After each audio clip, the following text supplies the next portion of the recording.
there's this report. I don't know. I saw this on. I made a Twitter when I made my Twitch account like 2 weeks ago. Because I don't know. Isn't that what they say you should do? I don't know what I'm doing. But anyway, I was actually trying to find people I'd like to follow on Twitter. Because I don't actually have Twitter on my phone or anything. And yeah, I saw this report about the Wright brothers, and it kind of got me sucked in a little bit. And then I was just going to the Wikipedia page to kind of read up on it. It's kind of cool. I think this stuff is cool because I guess the story of it being that the theme, I guess, is cool. The theme, whenever somebody figures something out, against all odds, against all the other people saying, you can't do it. I think everybody can identify with that, even if they're not like into science or whatever. Yeah, so in particular, the Wright brothers, apparently, there was a bunch of, I don't know, this is all like third-hand knowledge from Twitter. I saw people talking about this, but there was a bunch of like aerodynamics theories and even tables and data, and they just ignored all that, and they built a wind tunnel and tested things themselves. They just kind of assumed a lot of that was wrong, or just weren't sure of it. Yeah, here, this thing right here. This is a replica of the Wright brothers wind tunnel on display at the Virginia Air and Space Center. That's cool. I don't want to get super heavy into like aerodynamics or anything, but I just think it's cool because of the story of it, right? Because like we, as a human race, we operate so much collectively on memeing, and we're like transmitting things other people have already discovered or figured out, which is good. I mean, there's efficiency in that. But of course, things that are wrong can be transmitted for a very long time, which obviously is true. I mean, some of the things they had disproved, I didn't know this until I was reading this report just a couple minutes ago while I was getting my stream set up. They disproved some things like some of Isaac Newton's theories. So he had this whole theory of drag, I think it was. I didn't know this. I think it was cool. Yeah, Newton's drag force theory was finally proved incorrect. And I don't know what that is. It doesn't really matter. We don't need to learn it, and then because it's wrong anyway. But it's crazy because Newton was a big version of this too, right? Of like telling everybody they were wrong. So I don't know. It's a little bit of inspiration there. You gotta, I guess kind of believe in yourself is one angle on this. Just keep working out whatever you're interested in is another angle. Maybe you don't have like a ego view of yourself either way, or it's hard for you to just get like super egotistical or almost defensive of yourself. So anyway, yeah, it's very cool. I like this stuff. So I didn't know about this about the Wright brothers. I thought they were more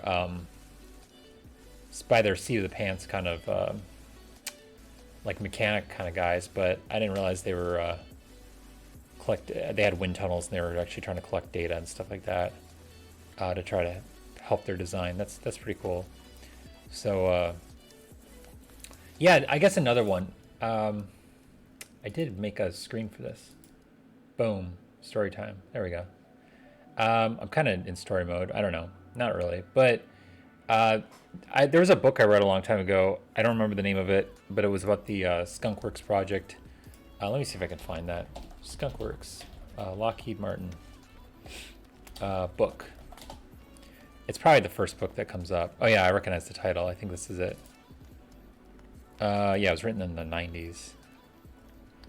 Anyway, it's a good book. I'm going to tell you about what I remember of it from having read it over like a decade ago. I thought the cool part of it that sticks out in my mind is, so in the late 60s or 70s, the Skunkworks project in regards to the F-117, which was a stealth fighter, which is the You can see the picture of it on the cover. So anyway, this is the name of the book. The book recommendation is called Skunk Works, a personal memoir of my years at Lockheed. I'm pretty sure that's the book I read. Here, let's type in, get images of it. So it's this big triangle looking plane. And, you know, yeah, they have an American painted one. That's cool.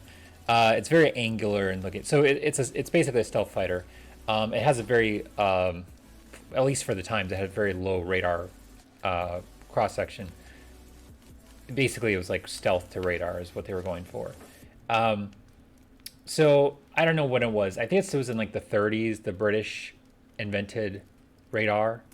They realized they were trying to transmit signals wirelessly across a river or something, and they realized every time ships passed, it was they were getting like stronger signals for a second, and then it was, you know, they see a pattern, and it was because the waves were bouncing off the hulls of the ships as they were passing by the river, and they were just trying to build like a relay across the river. So they kind of discovered radar that way, and then they developed it and used it as a war technology in the World War II. So, you know, then over time, everyone built radar stations, especially as the Cold War revved up, and then the United States built a stealth fighter. But that didn't come easily because, so basically, Lockheed was a aircraft. This is all. I apologize if I'm getting into this wrong, but Lockheed was a, you know, they developed fighter jets and stuff like that. And it's cool because there's basically some mathematician guy who was sort of more of the theoretical side. He's looking at the equations that dictate what radar cross sections and what something shows up on radar looks like. And so he came up with this diamond shaped design that in theory would have a very low radar cross section. And then, you know, they built a little model of it and they tested it, and it did have a very low radar cross section. Then he brings it to like the other department in the company, the sort of aerodynamics engineers. And he's like, "Hey guys, I have a cool shape that will be virtually invisible on radar." And they're like, they looked at it and they're like, "Well, that's cool, but that thing will never fly." Because as you can see, it does not look like a standard plane.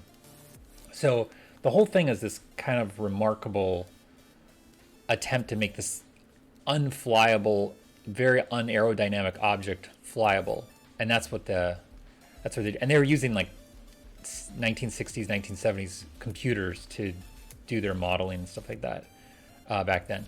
So it's a combination of the shape of the thing, because whenever radar hits it, it kind of gets reflected in a different direction. It doesn't get reflected back, which is how radars usually detect objects. And then there's a special paint they use that essentially gives it the stealth feature of it, a paint that absorbs or whatever, instead of retransmitting it right back.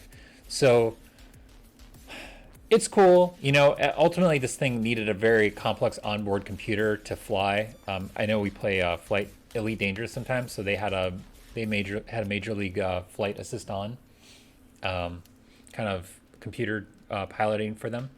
But yeah, I don't know.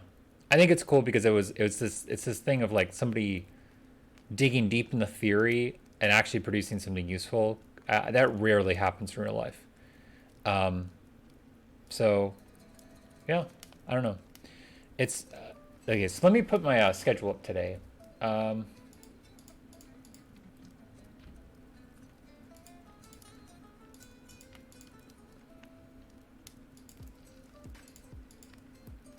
Yeah, and my point with that whole story is just that, you know, on one hand, there's a lot of like knowledge absorption you can do. You can go see what other people are doing. You can learn from them.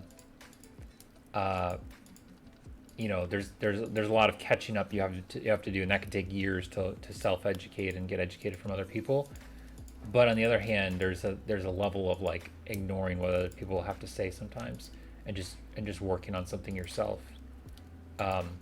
And I've done that a lot in my life, and I've wasted a lot of time doing that too.